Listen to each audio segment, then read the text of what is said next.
The House Republicans' replacement of Obamacare is here, the American Health Care Act. According to the New York Times, the new plan would replace Obama's individual mandate with a system of tax credits lawmakers hope would incentivize Americans to purchase their own plans, although the credits would eventually be reduced and phased out. It would also roll back Obamacare's expansion of Medicaid. "We promised the American people we would drain the swamp and end business as usual in Washington," said Utah Senator Mike Lee. This bill does not do that. Worst yet, over the last 3 major national elections beginning in 2010, Republicans have won congressional races across the country based on promises to repeal Obamacare with a market-based, non-government-run solution.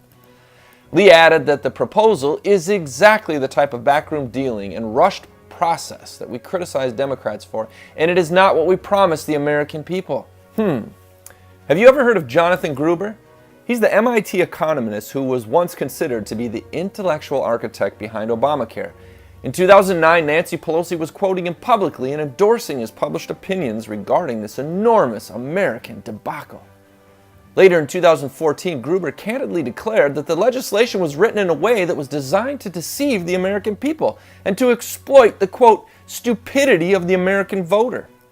Gruber was very pleased, and pleased with himself apparently, that he and his cronies were able to fool us all. It was for our own good, of course, that they did this.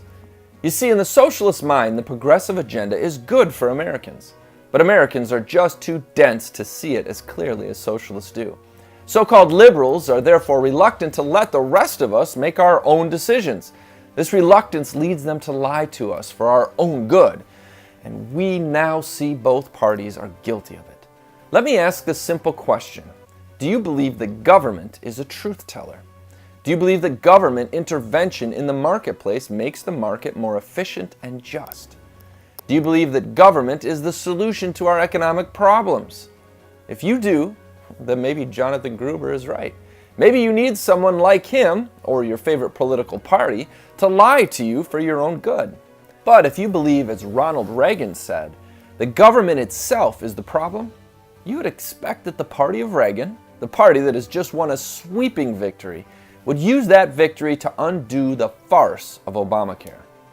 But if the Republicans, who now hold both houses of Congress and the presidency, fail to deliver a full repeal of the Obamacare mess, we might have to admit that Mr. Gruber was right about our lack of judgment. The Constitution does not grant the federal government any authority to meddle in our health care, so it wouldn't matter even if the Republican replacement plan were a good one. The operative clauses to look up here are Article 1, Section 8 of the Constitution and the 10th Amendment.